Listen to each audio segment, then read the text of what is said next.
Hi, this is Claire again, and today I am talking about perfection because I'm often asked by people, how can I read the cards perfect without making any mistakes? How can everything be just fine and perfect and very good?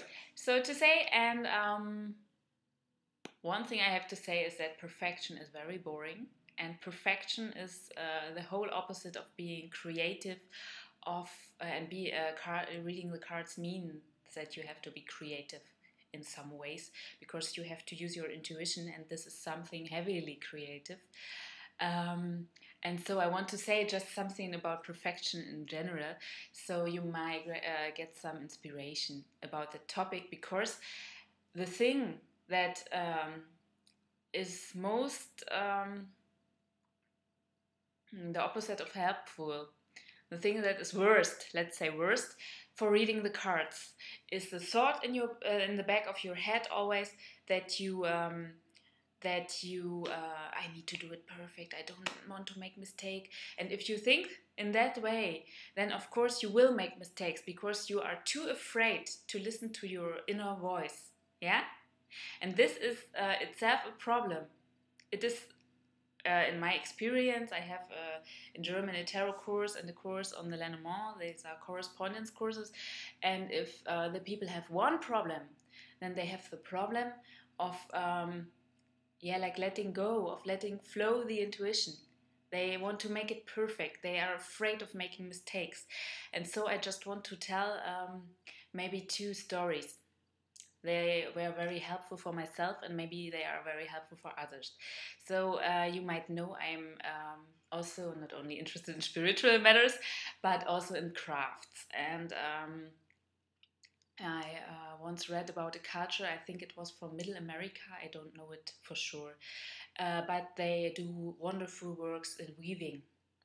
They weave clothes and carpets and so on, things for daily use, but they always weave little errors and little like accidents in their patterns because they are convinced that perfection is up to the gods.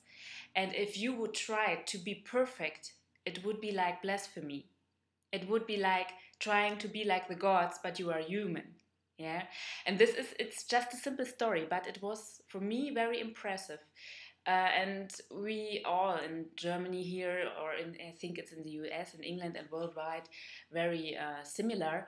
That we live in a like Western culture, and this culture is very much about perfection. Everything has to be perfect.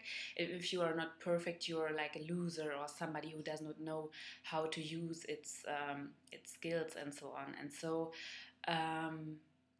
To use them proper, yeah, it is like only black and white and nothing between.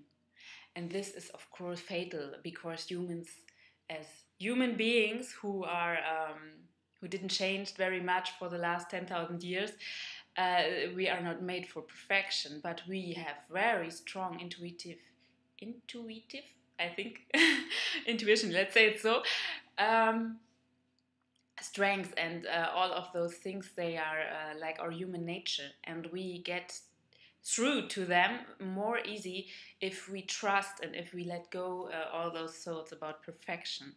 Yeah, the second thing, it is also from the world of crafts, was when I read about Afro-American quilting. Quilting is something I really love. I'm not very perfect in it, and I don't do it too often. Mostly do it in winter when you have the time for it. And yeah, but there was one sentence which impressed me like the first story, and the sentence was, "Evil travels in straight lines." It is, of course, rooted in West African spirituality, where but you can also see it in printed patterns on African fabrics.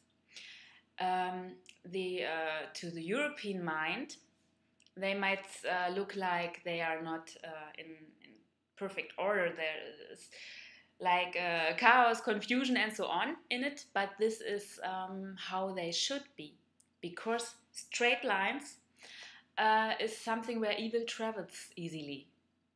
And I think the sentence also has to be regarded like a philosophical statement. perfection is like a straight line, yeah, and this doesn't make us feeling people who are open for things. It makes us people who just want to be perfect and who are running in their daily routines, but don't think about it really and don't feel anything when doing that. And so this is a very, very inspiring sentence. And perfection is something that my mother always says. In also on the topic of perfection, she says, comparison is from the devil.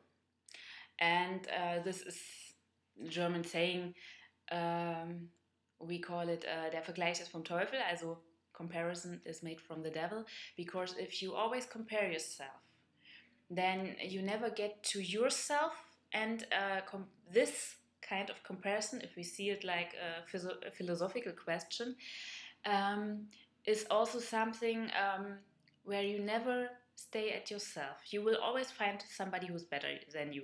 This is just natural. But people are different, and everybody has his things where he's good at it. Yeah, and these are different. You can't compare people. Yeah, and this is the whole thing about perfection too. And there we get back to reading the cards. Every card reader has his style, his way of, or her way of reading cards, and this is why you can't compare them really. If different card readers have different cards before them, they will see have the same cards before them. They will see different things in them, and this is natural. This does not mean one has the right way of seeing them and the others have the wrong way of seeing them. It just means people are different, and the card readers who see something different in it, if they would take the cards out of the deck to read them, they would have different cards. Yeah, they would have cards that tell them the same story. I hope this is understandable. If it's not, just write below and I will explain it. It means, even in reading the cards, many people try to reach something like a standard.